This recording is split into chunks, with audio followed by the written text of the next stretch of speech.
but you're going nowhere. Don't blame me for what you've done, because I know that you are having fun. Welcome to the Clarified Realty Podcast, exposing the real estate secrets your agent doesn't want you to know. Here's your host, Tom Clary. Don't you just walk away. That's when I'll say. Welcome to Clarified Realty Podcast. I'm Tom Clary, and I'm your host. I'm a real estate agent here in the beautiful state of California, Los Angeles to be exact.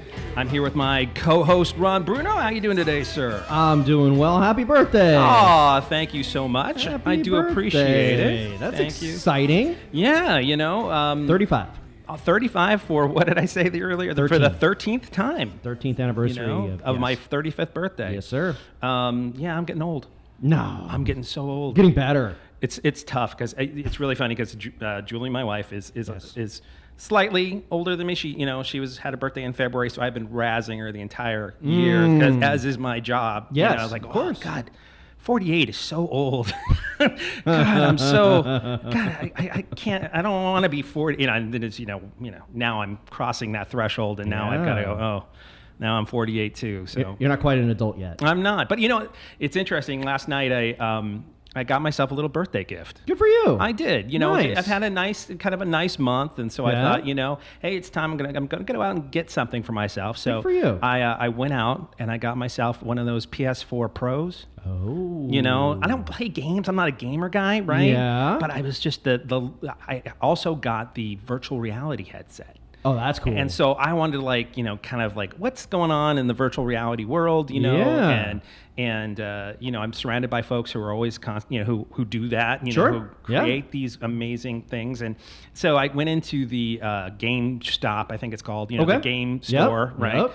And I'd already bought the PS4 online on Amazon, but I hadn't really made the decision. I'm going to go out there and get that virtual reality, Right. headset thing. So I said last night, what, screw it, it's my birthday. Yeah. I'm going out there. I'm treating myself. I'm just going to do it, right? Nice. And so I go out there, and the guy, really nice guy behind the counter, he was one of those kind of frustrating guys that was incredibly slow, but also very informative. So you're kind of you have this kind of torn feeling about the guy. You're kind of like, look, I really need to get going, but I really want to hear what you have to say. Yep. So he goes, I go, what's a good virtual reality game, right? So he picks out, he goes, dude, this is the best one. And he picks out this Resident Evil game. Yeah. Right? Yeah. So I go, okay, cool. I can, it's like a first person kind of thing. I'm thinking, okay. So I finally get my gear all set up last night, and I pop in the game, right? And I have to say that the VR is pretty good. I mean, I really feel like it's definitely a leap forward. It's not like did you ever play Wolfenstein? Way back when. Way back when. I mean, and the VR just gave you a headache because it was terrible, and and all that. I'm looking around inside of this thing, right? And then really creepy stuff starts happening, and I'm like, this is the best game I don't want to play. Wow. I'm literally in it going, I don't know why I'm here. Oh my God. I really have no interest in being hunted by zombies. VR horror? Yeah. That scares the hell out of Yeah, me. and you put in the earbuds, and it's you hear and the buzz and the flies are all around your head, and I'm like, I want to get the F out of here. I don't want to be here, No. So it's kind of I've got mixed emotions, right? I'm going to go out and try and find some more games and stuff like that. But it's also, so much of real estate is kind of moving in the virtual reality kind of, not a lot, I shouldn't say that, but I can't imagine it not getting adopted in the next 2 or 3 years, where we're going to be going into agencies and putting on the headset, or even from home, and literally being able to see inside of a house without actually going to it. Oh yeah, I mean it makes sense, right? So I've gone out and met with some realtors and their offices, and they have VR cameras right there. Yeah. Right? So you just put those goggles on, and I think a practical, if it's practical to go through and tour the listings with the goggles, that makes sense. I mean, they've been doing it, with Matterport for years. Yeah, right? Matterport is the 3D camera. I actually thought about purchasing one myself because it's amazing what it does. It actually maps the textures onto 3D objects, so you can actually even kind of like go outside of the house and look down on it and do like what they call a dollhouse, which is like you can literally see it like a dollhouse. Right, and then you click on whatever room you want, and then you can zap into that particular, Right, and I mean, of course it's an amazing tool, because who wants to, even as a customer, as somebody who's a buyer, who wants to go around to 15 houses that they don't have to go in if they could just stand there, look around with their, I move my head back and forth, but, look around and see in all directions. And it's immersive enough that it should be able to give a good enough idea of what it's like to be there. Right. And we talked about this. If you're a seller, you want to make sure that once the home is sold, the new owner, they take it down. Yeah, right. Right.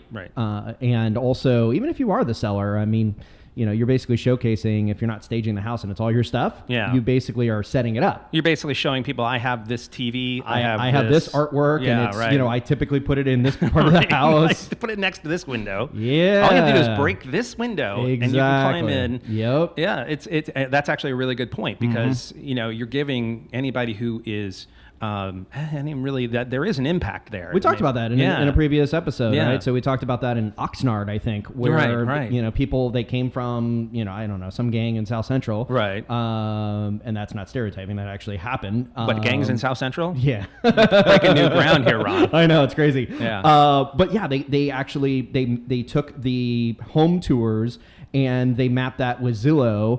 And they specifically cased homes that were, based off of Zillow off of old listings, and they were able to steal all this, all this artwork and TVs and everything else. Wow, it's actually, it's an interesting point. I mean, if now, it used to be that the MLS, you used to have, literally, that's the way that realtors had control, right? Yeah. And I think you may have stumbled onto something here, actually. Let me go with me here. All right. Right? So you had these notebooks that, there was no other way to access what homes were on the market unless you went to an agent, they pulled a notebook off of their shelf, right, and went to, okay, these are the ones that are for sale right now. Correct. Right? Yep. So if we think that there's an actual safety issue with putting these things out there in the real world, right? Maybe that's a way that realtors can once again go, look, we're trying to protect the sellers. Right.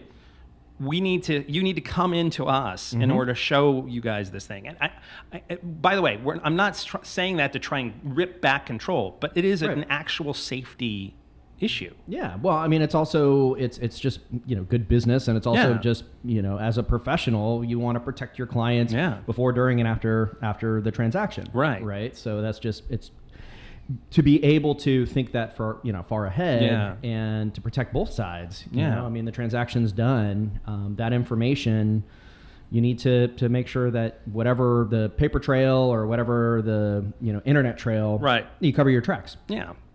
So, well, today is a news day. It is, yeah. We were going to be talking about the latest in real estate news. Now, if you guys don't already, you should go on to your Alexa. We're actually I'm working on a Google Assistant version as well. Yeah, I keep hearing about Google Home, right? Yeah. So those little Google things. Yeah. So that basically but for right now, go to Amazon if you already have an Alexa, and get our Alexa skill, which is the Clarified Real Estate Daily. Realty Podcast, Real Estate Daily. That's right. And you'll get kind of bits of news every single day, but this is kind of taking those and kind of augmenting it, making it, going into it a little bit deeper. So what do we have first on the docket? So the first story here is forecast. California home prices will continue to rise in 2018. This is from the LA Times. And from the California Association of Realtors, so CAR, right? So this was Leslie Appleton Young, the chief economist. She predicted that the median price of a home is expected to rise 4.2% in 2018 to $561,000. That's less than the expected 7.2% increase this year. Yeah. Right? Yeah. So this is counter to everything I'm experiencing and everything that I'm hearing elsewhere. So her forecast, it's coming in low. In my opinion, it's coming in way low. Core Logic is saying that year over year to the next year, it's going to be a 9% appreciation in California. 9%. 9%. Now, okay. Now, are they talking about California specifically, or are they talking about the national numbers? This is California. Yeah. So I think that's incredibly low. And on top of it, just out there and just seeing how little inventory there is and how fast houses are gobbled up, and usually for over asking. Mm-hmm. I think that they're way off. Yeah. And that actually disturbs me a little bit, because to be that far off, it's counterproductive to the market, because it becomes a self-fulfilling prophecy, because people start to go, oh, wait a minute, things are going down. So, now it's time for me to step back. Right. Right. I was going to get in there, but now it's counter to everything that's happening on the streets. And I keep on telling everybody that, now is the time. If you're going to buy, you got to be jumping in now, because prices are going up. Right. There's probably an rate hike coming up very soon. And we're not seeing any kind of crash anywhere on the horizon. Right. I am not seeing that, and I told everybody that I'm going to tell you if I do see it. We're not seeing that. It's going to be probably, forecasters saying about a 5-year appreciation, peak. To say that it's that low already, I'm just not seeing it down the street. Well, it's interesting. So what they say is in 2012, so that was right at the that crux of the recession. Yeah. What they were saying is that statewide affordability was about 51%. Yeah. And now it's 26%. Yeah. Now that I agree with. Right. So what's driving this? So if you think about it, you have people's incomes going up. Yeah. Right. So the economy's doing well. Wages are doing well. And is that true though?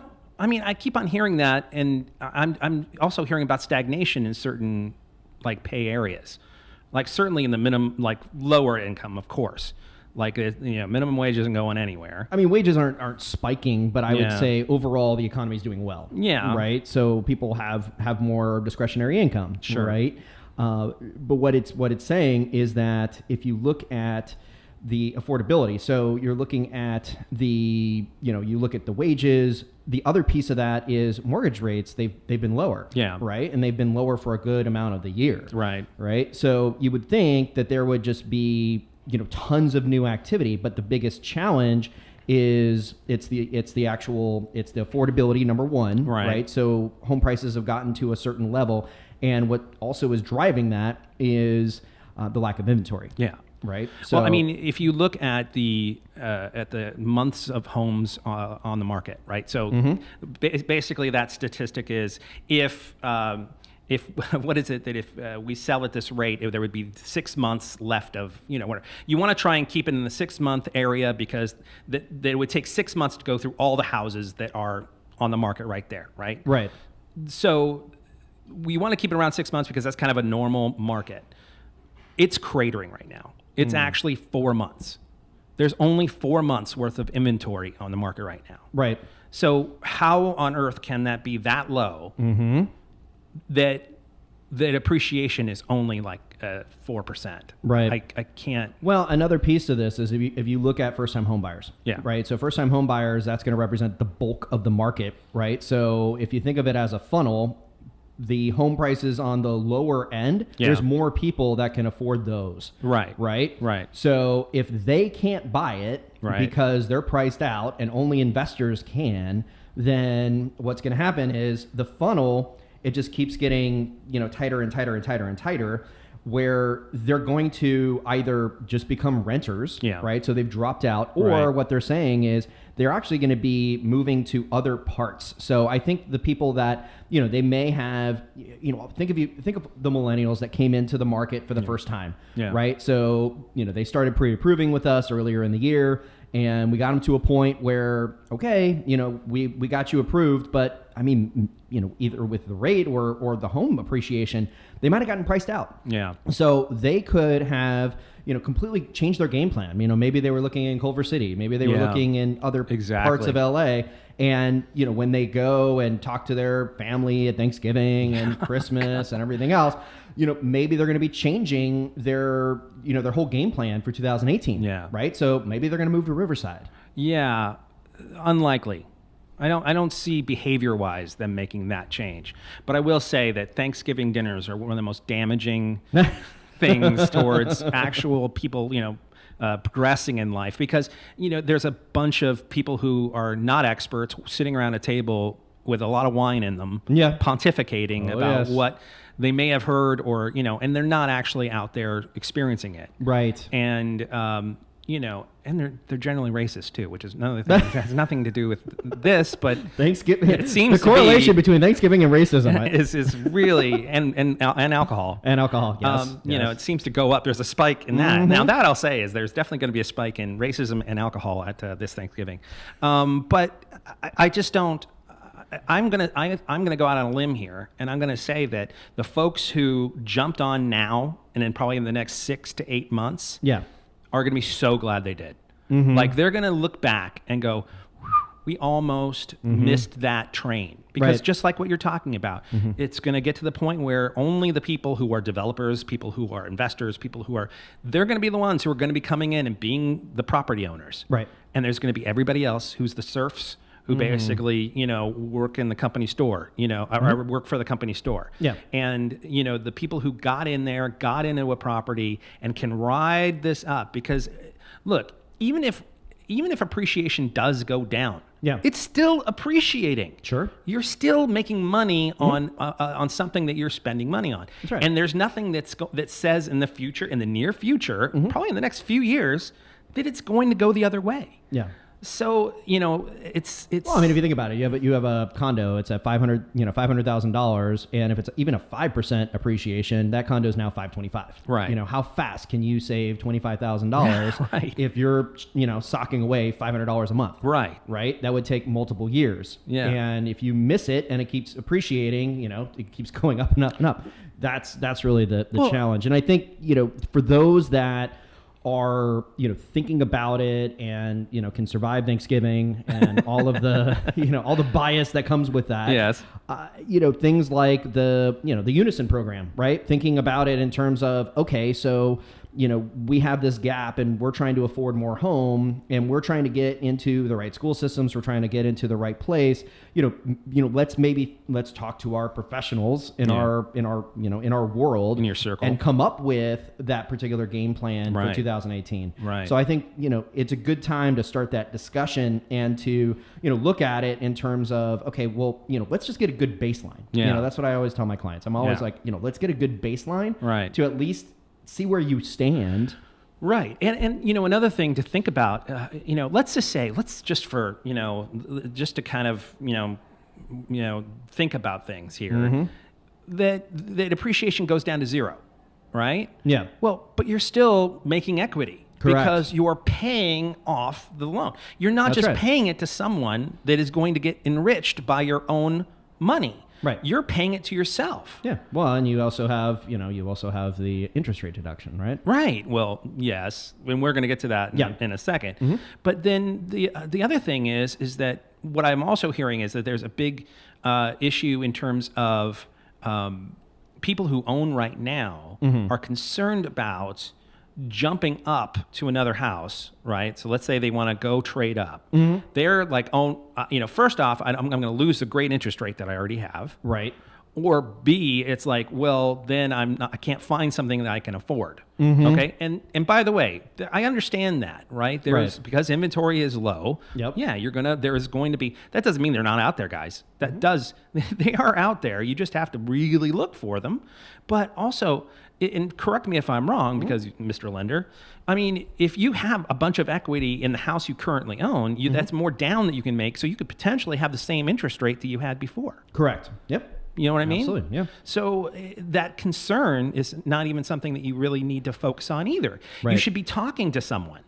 If you're just sitting in your house, taking that as an accepted fact that, I'm going to lose my interest rate. You could be missing out on a huge opportunity. because you have the equity in your house already. Right. Because we've had a skyrocketing appreciation over the last few years. So it's about facing, I don't want to say fear, but facing that idea and getting an actual answer for it. Yeah. Get an actual answer. We might surprise you. You might look and go, oh, really? I have that much equity? Oh, and I can have that interest rate if I decide to go that way? Right. People are not moving forward on the property ladder. That's one of the things that is really kind of stagnating the whole market. Yeah, there was, we talked about this on the on the Alexa briefing. One of the stories, it came out from what was that from? That was Trulia.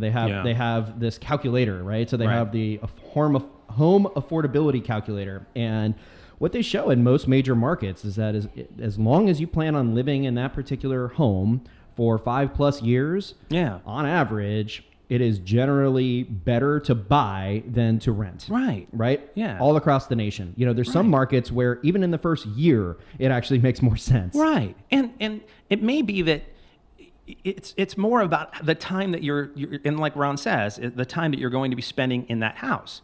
So yeah, okay, maybe let's say appreciation goes down to 2% or whatever, right? So then you're just going to stay in the house a bit longer, right, until it picks back up again. That's right. It's just going to be more of a 10 to 12 year home rather than a 3 to 5 year home. Yep. If you're thinking about getting into a house and just moving in the next 3 years, or maybe 5 years, 6 years, that may not be a good move for you. Right. But if you're going to be staying there for a while, why not? I mean, you're not paying to a landlord. Right. It makes no sense. Yeah. All right, what's next? All right, so the next story, this is from Realtor.com. It says, does rent control impact crime rates? I find those really fascinating. These economists have the answer. Wow. So I'll let you start there. Well, if I understand it correctly, they're saying that rent control actually creates crime issues, which I hadn't even thought about. I guess it makes kind of sense that if you've got folks who are staying in their place for $400, $800 a month or whatever, you're generally not having the higher level of folks who are, and so you might have that kind of rise in crime. That's kind of what I'm getting from this, isn't it? Well, and really what it's saying is that it's not necessarily does rent control create crime? No, of course not. What it's saying is deregulating the rent control. So basically saying there is no rent control, it can reduce crime. So in Cambridge, Massachusetts, it said in 1995, it resulted in a 16% decrease in overall crime through the year 2000. So what they're saying is that, the drop in the number of property crimes, burglary, shoplifting, public disturbances, vandalism, prostitution, trespassing, was largely responsible for the reduction in crime overall in Cambridge during that time. So if you think about it, when you look at rent control, and I used to live in Santa Monica. Yeah. Oh gosh. Right. Talking about rent control. Yeah, exactly. Right. So in Santa Monica, in the particular place that I was living in, it actually, there was Section 8 housing. Yeah. Right. So certain residences received a special treatment. Yeah, they got like a stipend from the government to basically assist them in living there. Exactly. And, with rent control, it's actually rare across the country, right? I mean, we live in Los Angeles and we think rent control is everywhere. Yeah. It's only in 4 states. Right. Right. So it's in California, Maryland, New Jersey, and New York. Right. And the District of Columbia. They're the only ones that actually have it on the books. And, when you look at rent control, what happens is in a specific area, sure, it creates that little pocket where, you can't really do anything about it. If you're a landlord, you're just kind of stuck with it. But everything around it has higher prices, right? So at higher rents. Right. So it's creating artificial demand and supply. Right. So that's a big challenge. And I think another aspect of this that I thought was pretty fascinating is they were saying that, let me see if I could find it here, but basically what they were saying is that with the rent control in place, once they got rid of it, the appreciation skyrocketed. Oh, of course. Right? Yeah. Because now you have all these landlords that want to move into that particular area because now they could charge higher rents. Yeah, of course. Right. So the value of those properties go way up. Right. Right. So I thought that was pretty interesting, and certainly makes a case for getting rid of it. Well, right. So it said right here, deregulation led to $2 billion worth of property value appreciation between 1994 and 2005. But that's sort of a, and the sky is blue. I mean, sure. Of course. I mean, and, I'm actually kind of surprised that Realtor.com actually, I shouldn't be surprised because it's owned by Fox, but that they actually Is it really? I believe I didn't know that. Realtor.com is owned by Rupert Murdoch. But here's the thing, and please, please correct me in the in the comments if I'm wrong, but I'm pretty sure about this. But it's kind of a social engineering kind of argument here. Mm-hmm. I mean, you're kind of. Yeah, of course, when you start opening up rent, you lose rent control. Right. And what we're really talking about is gentrification here. I mean, I think. Yeah. In terms of all of a sudden, a different type of person comes in and starts living in that area. You know what I mean? And that's really kind of getting into a dangerous area in terms of, well, yeah, but that's not necessarily cool either. You know what I mean? We're running into a huge housing issue right now. Yeah. The whole first 20 minutes of this podcast has been about how we have no inventory. Right. Okay. And there's not a place for people to live. Yep. Right. So I'm sort of torn in terms of, okay, we lose rent control and then all of a sudden prices start skyrocketing and then there's more people who can't find a place to live. And there's a whole group of people that are not able to have a ticket to the show. Right. You know what I mean? Yeah. And so I have to say that, yes, I could totally understand this, but there's a part of it that's kind of, I don't know. It's not exactly speaking to the higher, more altruistic, feelings I have. Well, I look at a city like San Francisco. Yeah. Right. San Francisco, it's very bohemian. Yeah. And you have a lot of artists. And my cousins, lived in San Francisco, and for years she had rent control in the Castro district, and everything was great. But as soon as Twitter moved into the the Tenderloin district, and you had all these big .com companies and big technology companies, drove them out. Right. No one could afford rent anymore. Right. Throwing bricks at buses. Pretty much. Yeah. The buses that pick up the people and take them to Twitter and and all that. Yeah, because these guys were making $200,000 a year, so for them, they could rent a place for $6,000 a month, some ridiculous amount. And someone who was only paying $1,200 a month, there's no way they could make make that $6,000 payment. No. So they were just driven completely out of the city. Yeah.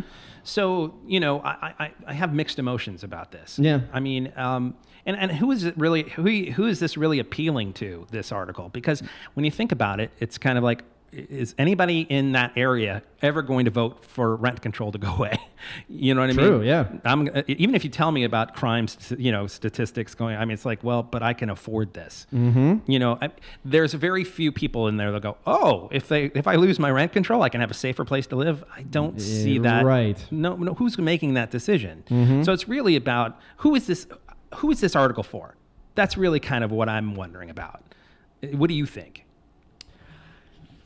It could be a little skewed. Now that you said it's owned by Fox, Realtor.com, that makes a lot more sense. And I was kind of looking at that. I was like, oh, that seems to be, kind of a, I would say a more right type article. And that makes a lot of people don't realize that. Please, guys, if you're out there and I'm wrong, please, I'm happy to hear this. But everybody sees Realtor.com and they're thinking, oh, the NAR, National Association of Realtors or whatever. But no, Fox bought it.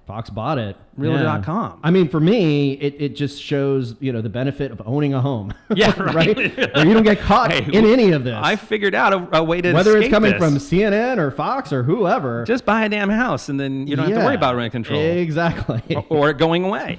Right. Yeah. Yeah. Right. Cool. Next. All right. So next story. All right. Speaking of Trump. So how the Trump... Should we have to speak about Trump? Well, whatever. This is how the Trump tax plan would alter mortgage interest rate deduction, right? Yeah. Yeah. So, and I had to read the story. Okay, so By the way, I'm gonna talk to everybody out here. Taxes is a total blindside for me. Okay. It's literally like this kind of blind spot, and it's literally it's your what is it that Chris Tucker says in Rush Hour is like, can you hear the words coming out of my mouth or whatever? Can you hear the words coming out of my mouth? That's the worst Chris Tucker I've ever heard. So I will come right out and say that as we go through this. It's from what I'm understanding though is that this new tax plan is effectively going to make claiming your interest, claiming the amount of interest you spend on your loan, your mortgage each year, it's not going to be as good to deduct it. Correct? Sure.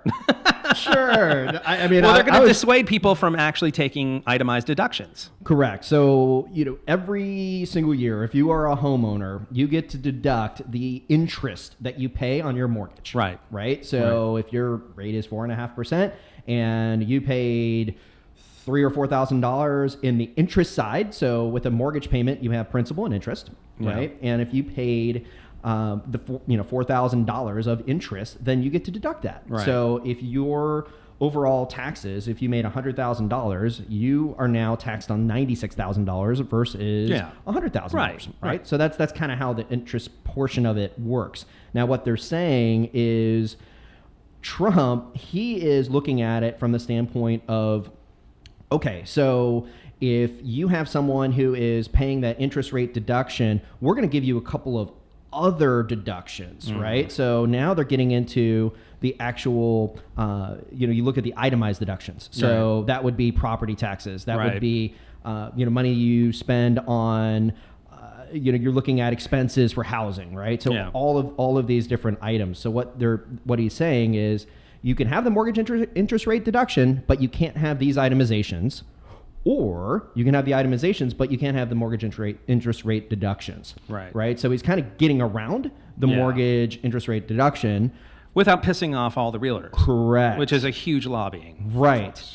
So, there are, the National Association of Home Builders, and then you have, looking at, different NAR. You have all of these different regulators that are looking at this really closely. Right. Because if you completely eliminate the mortgage interest rate deduction, what are those big benefits of owning a home? Right. I mean, look, I will be the first to say there are other benefits. And as an agent, I'm going to be out there. That's going to be one of my big jobs, is informing people of appreciation, of gaining equity rather than spending it, giving it to a landlord. There are still definitely big upsides to, even if this goes away.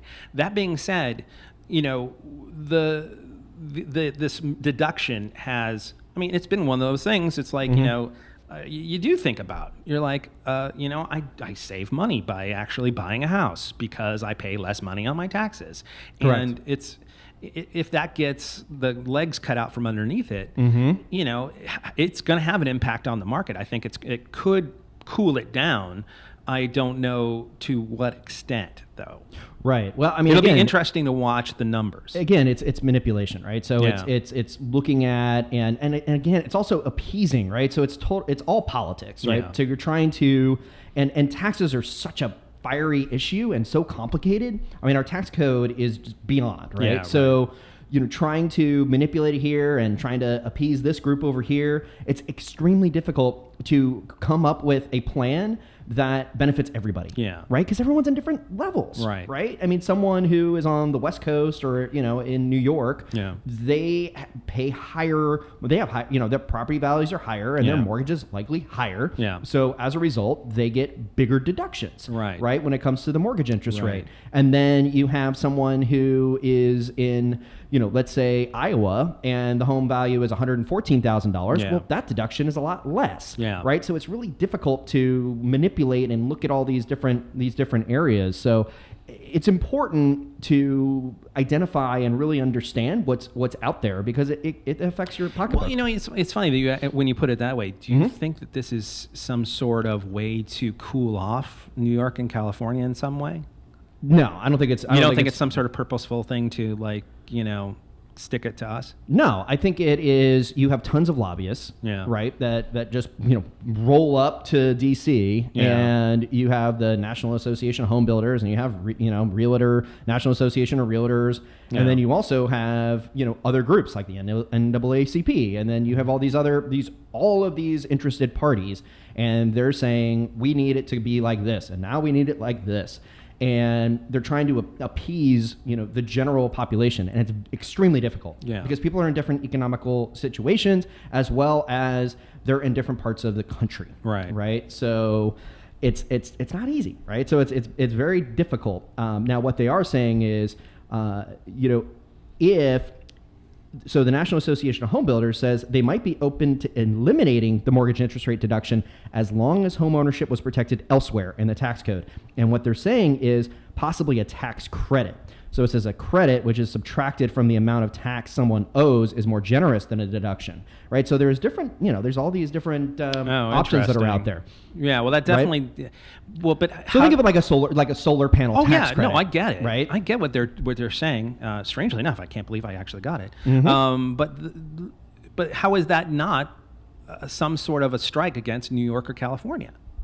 Because if home values are higher, right, then we get a higher percentage, theoretically, of the mortgage interest deduction. Correct.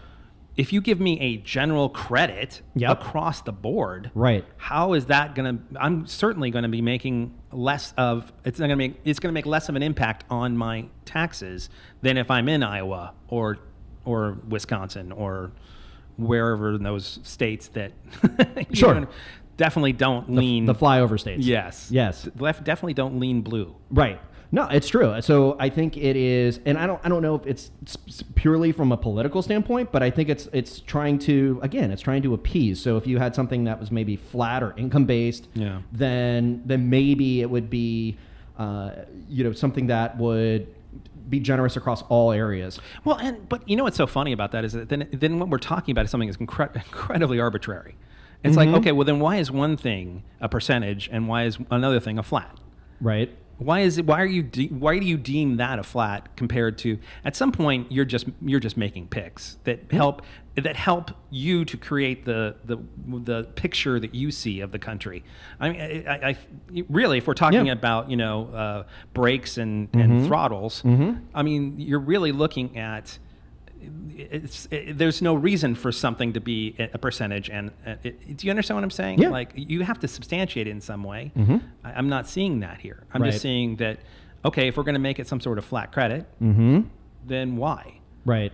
Well, I mean, we talked about this on a previous episode, but where I see where it could be really beneficial would be, looking at, when you're moving from one place to the next and being able to, I can't remember the prop. I think it's Prop 13 or 14 or 18 or whatever that one is.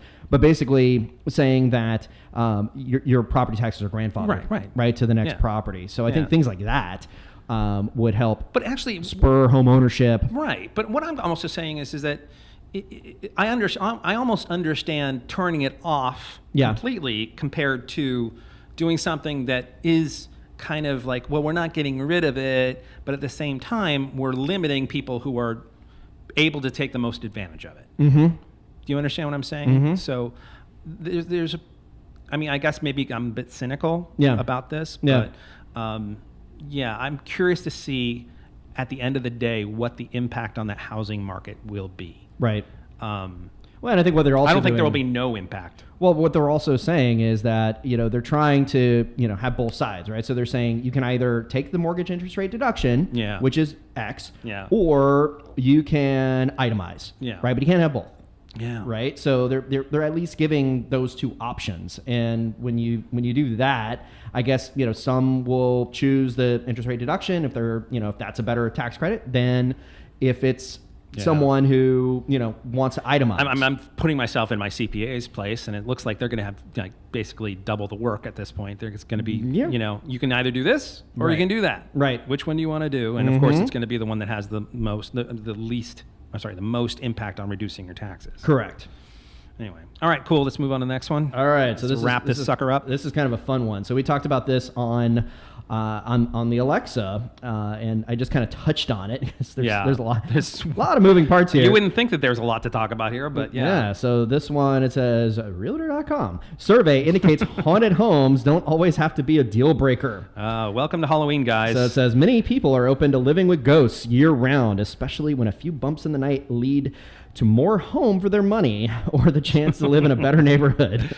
Yeah. So when asked about the factors that may sway their decision, 40% of respondents indicated that they need a price reduction in order to choose a haunted home over a non-haunted home. Yeah. 35% require a better neighborhood. 32% need larger square footage, and 29% would do so if more bedrooms are involved. Yeah. So here's the deal on this thing, at least in my 2 cents. Yeah. It was funny because the other day, my wife, and it's Halloween, this is kind of a fun that's what story, I was about right? to say is that my wife, she's an attorney. She gets this. She belongs to some sort of subscription of legal stories and all that thing. And there's some sort of haunted thing or something like that. And she texted it to me with like, seriously, is this what we've come to, like as a legal profession, that we're actually talking about, haunted this or, ghost that? And then I had reminded her, it's like, well, you do know that it's getting close to Halloween. So everybody's trying to do like these, attention grabbing, it's topical. It's topical. But I mean, okay, so since we're going to have a serious conversation about this. Yes. Look, it's funny because I personally do not believe in there being ghosts. Okay. I don't believe that. Yeah. But if you told me on the thing that, on the MLS, like who puts that on the MLS, right? Is that some sort of disclosure? I didn't see that on any disclosure I've seen. Okay, so I don't think it's on the MLS. Yeah, right? I mean, who tells anybody that their house is haunted? Granite countertops, and somebody died. And somebody, and by the way, a specter comes and visits you at midnight every night and starts throwing stuff, and right. Yeah, nobody says that. Nobody. You do have to disclose it when when you're giving the overall disclosures for the home if somebody died. Yes. In the property. Right. But not like it's haunted, right? But I will say this, though. No, I don't think you need to say it's haunted. Right. Because how do you prove it? Well, of course. Right? Unless you bring in ghost hunters or something like so that. this whole article is, let's just suspicious to begin with. But I was then thinking to myself, but if I did know that there was a possibility of that, even though I don't believe in it, would I still be like, when it was dark, kind of listening?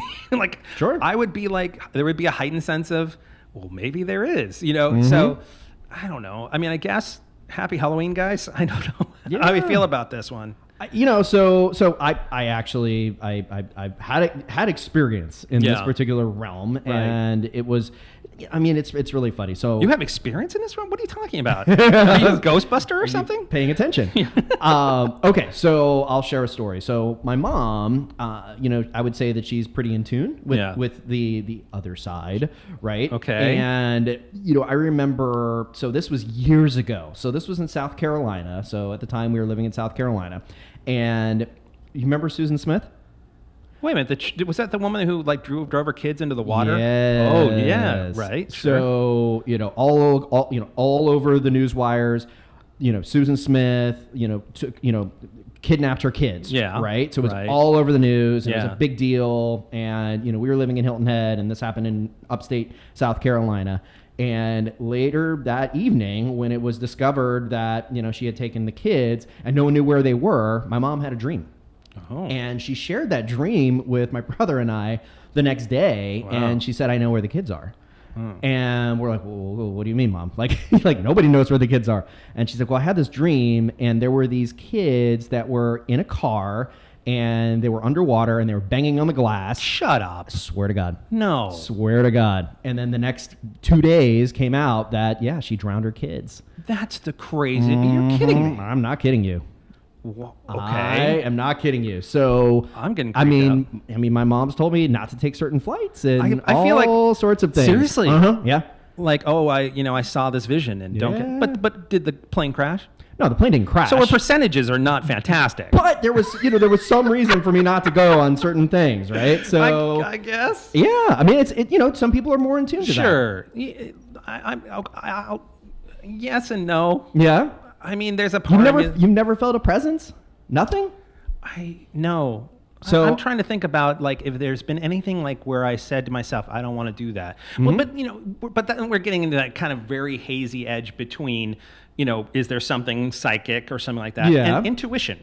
Just literally like, I don't, I see that I walk into the airport and the pilot's drinking in the bar. I go, it's probably not a good idea to get on that plane. That's observation. My intuition is don't get on the plane. Right. Well, even if you see it out of the corner of your eye or something like that, that's not, I think that there's some things that are just kind of like observation that is on a different level than you even understand. Yeah. That like there's something inside of your brain that is taking in so much information that you can't even consciously process it, but somewhere in your brain there's something that gets triggered, or something that there's some sort of primal monkey brain that's basically saying, or lizard brain or whatever, that says, we're going to take a note of that, and we're going to feel bad and be watching out for that.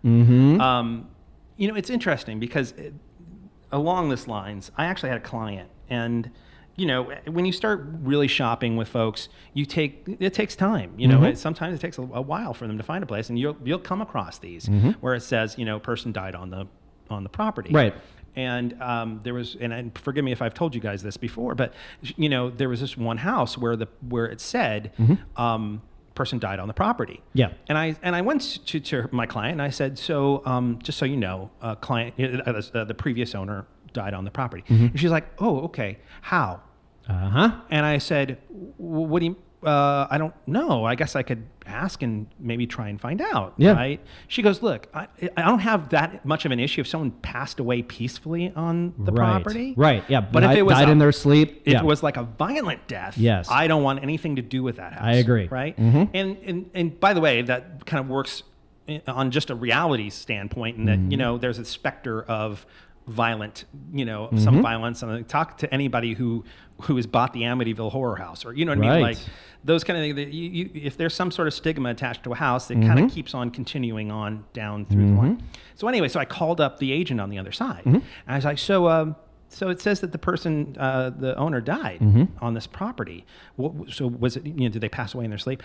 Oh, well, I don't know. I think that there was, it was like literally the guy was like tap dancing, like Fred Astaire. Yeah. Like, I'm like, okay, well, can you go into a little more detail? I'm like, no, I just know that the person died. I don't know. You're right. So I go, okay, I got to find out what's going on here. Yeah. Right. So I went online and I typed in the address. And it turned out that the guy died in a hail of bullets from the cops. Oh, God. As a suicide by cop. Oh, my God. Right? Wow. They basically busted down the door, and because I don't know if they heard he was suicidal or whatever kind of thing, and he said he had a gun or whatever, and he was in the backyard, and it was like 40 bullets or whatever. It was like some sort of horrific, terrible thing. Awful.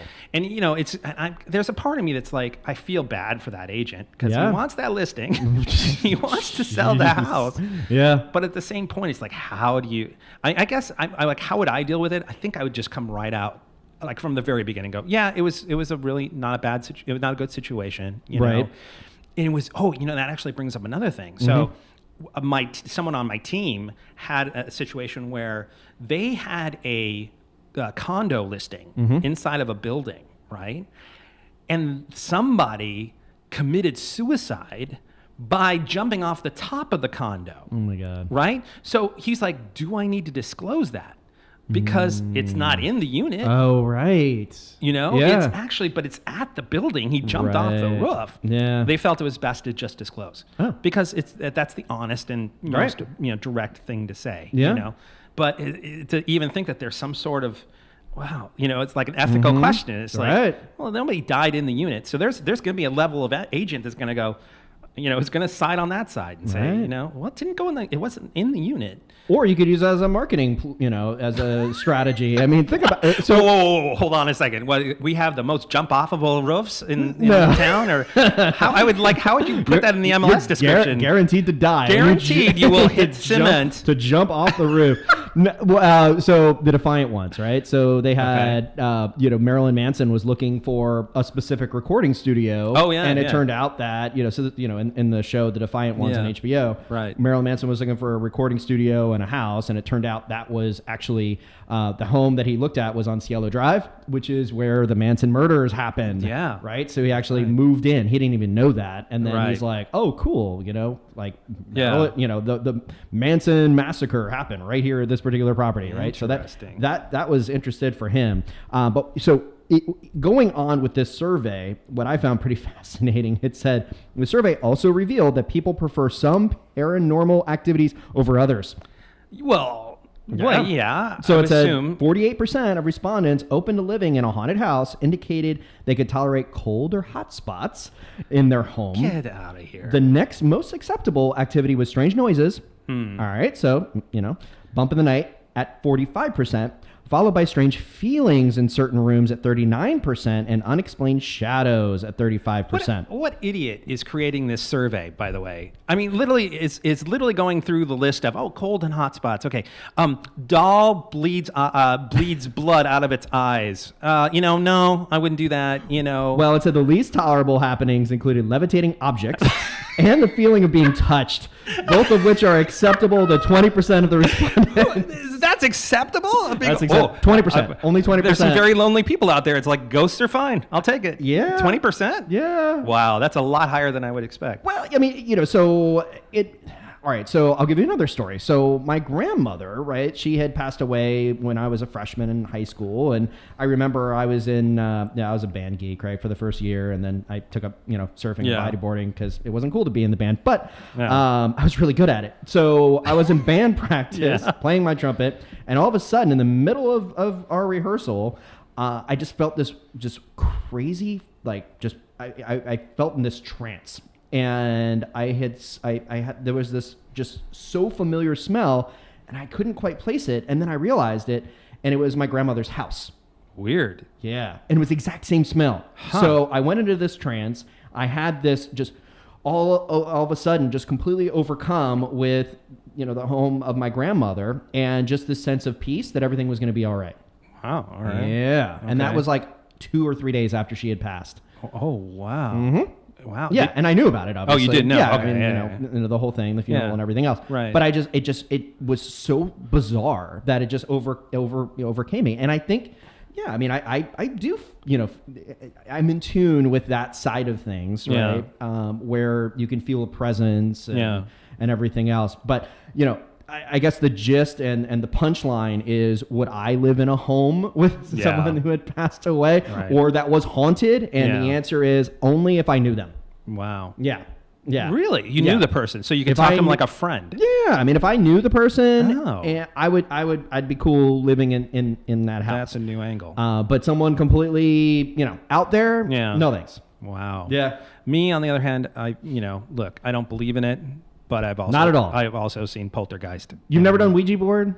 No, I've never done a Ouija board. Oh, no. man. In college, I did a Ouija board. I have this weird... Here's the thing. I personally don't believe... I think we're kind of just meat and we die and that kind of thing. That's just kind of my thing, right? Yeah. God bless me. That's... well, actually, whoever bless me, because I don't... whatever. Mm-hmm. But I have to say that, like we were talking about, bringing this full circle about the Resident Evil thing, I still get creeped out just like anybody, because that possibility of... well, maybe I'm wrong. Maybe there's something that, I don't ever want to be found out that I'm wrong, but I won't say that there's not a possibility that I could be wrong about this. You know what I mean? Mm-hmm.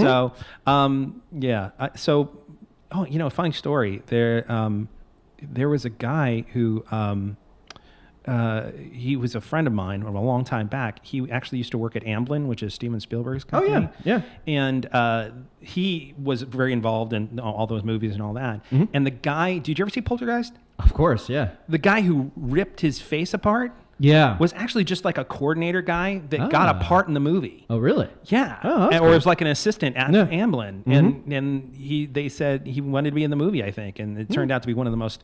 That was like one of the most, when I remember seeing that when I was 12 or whatever. It was like that. Seeing that guy rip his face, I'd never seen anything like that in a movie, and it was the most.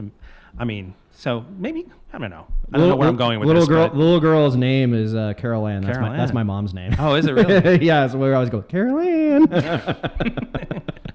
The spirits are calling.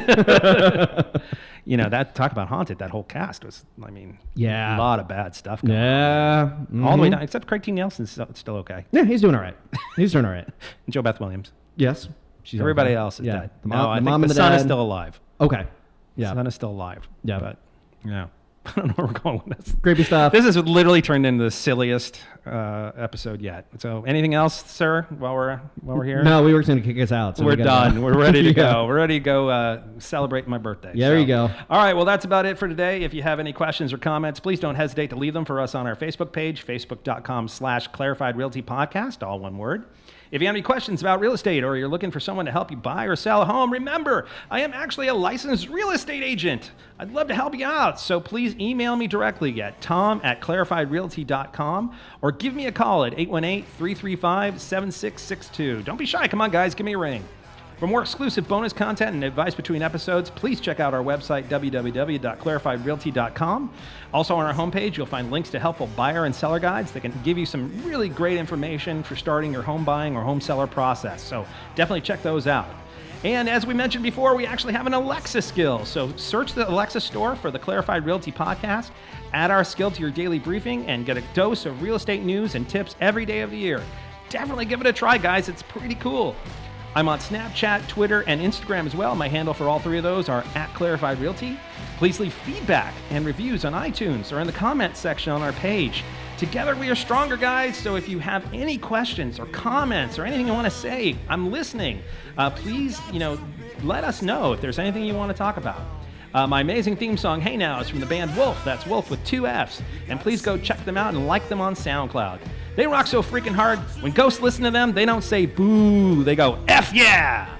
And just a little disclaimer, I'm licensed by the California Bureau of Real Estate. My license number is 01715353. Ron's is guaranteed rate, NMLS 2611, NMLS ID 558706, California and Texas. The advice we give is only for properties located... Oh, you just added Texas there. I added Texas. I forgot about that. Yeah. He's now in Texas. That's right. Yes, sir. The advice we give is only for properties located in the state of California, even though he is in Texas. That's right. For all other states, please contact your local real estate agent or real estate professional. Well, that's it. Ron, you good? I'm good. All right. Well, thanks for coming by, everybody. And remember, the greatest thing you can ever do is make someone feel at home. Take care. We'll see you next week.